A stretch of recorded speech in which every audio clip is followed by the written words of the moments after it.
Quero falar aqui em relação à aveia. Quem não deve estar consumindo, ou então pelo menos evitando o consumo da aveia. Então a gente sabe de vários benefícios dela, né? Mas tem alguns casos que realmente não é o melhor cereal a ser consumido. Então, primeiro, aquelas pessoas que têm tendência a ter o intestino solto demais. Então, que funciona demais no sentido de qualquer coisinha dá dor de barriga. Então, às vezes, a gente acaba associando isso à ansiedade ou alguma saída de dieta. Então, como a aveia no intestino, ela capta a água, ela solta o intestino, tanto que a gente usa ela para melhorar a constipação, a prisão de ventre.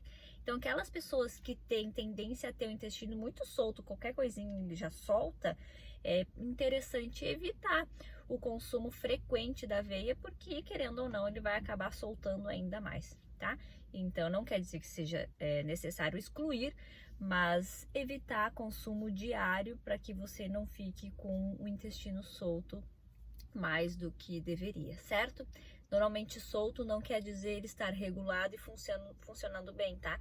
Quer dizer umas fezes mais moles, assim, com cólica, dor de barriga, ou come logo, já tem que ir no banheiro. Então, para essas pessoas que é interessante buscar outra alternativa de cereal para ser de uso diário. Outra questão, outro público que deve ter atenção em relação ao consumo. E aí não é consumo de aveia propriamente dito, mas o perfil, o tipo de aveia que você está consumindo. Então, para aquelas pessoas que estão em busca de emagrecimento ou têm diabetes, que precisam estar controlando o consumo de carboidratos, a farinha de aveia, tá? A farinha, ela tem menos fibras, porque ela não vai ter beta-glucana, que é uma fibra que ajuda a regular a glicose, regular a insulina, regular até o intestino, né, que eu comentei antes. E aí, como não tem esta fibra na farinha, ela tem menos fibra e, consequentemente, a gente tem um pico de glicose mais rápido no sangue, quando comparado a flocos ou farelo.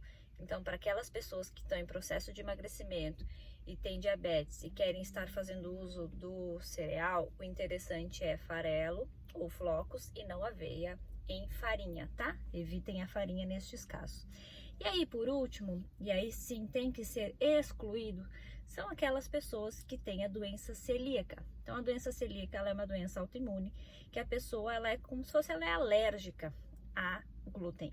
Então, a aveia que a gente compra tradicionalmente no mercado, essas comuns, elas têm contaminação cruzada. O que que seria isso? O grão em si, ele não tem glúten, mas o manuseio dela, o equipamento, o utensílio, enfim, a forma que ela foi produzida é normalmente a mesma que se usa para a produção de ingredientes com glúten. Por exemplo, você tem lá um tonel ou uma máquina que essa indústria ela fez o manuseio, ela colocou ali farinha de trigo, né? A farinha de trigo, o trigo é um dos alimentos que tem glúten. E aí depois se tirou todo esse trigo e se colocou aveia no lugar, nesse mesmo equipamento. Ele tá sujo, por mais que se limpe, fica resquícios. Esses resquícios podem ficar na aveia e aí você tem uma contaminação cruzada. Então, o que que se faz nesses casos? Para quem é celíaco e não pode comer aveia porque desencadeia uma série de sintomas bastante severos nessas pessoas, é interessante usar então a aveia sem glúten, que daí ela é produzida em locais, em equipamentos, enfim, que não tem manuseio de nenhum outro ingrediente que contenha glúten para evitar que tenha essa contaminação cruzada, tá? Então, tem a opção da aveia, mas precisa ser sem glúten, ok? Então, a gente tem esses três casos importantes que devem ou optar pela melhor versão ou evitar, dependendo de cada caso.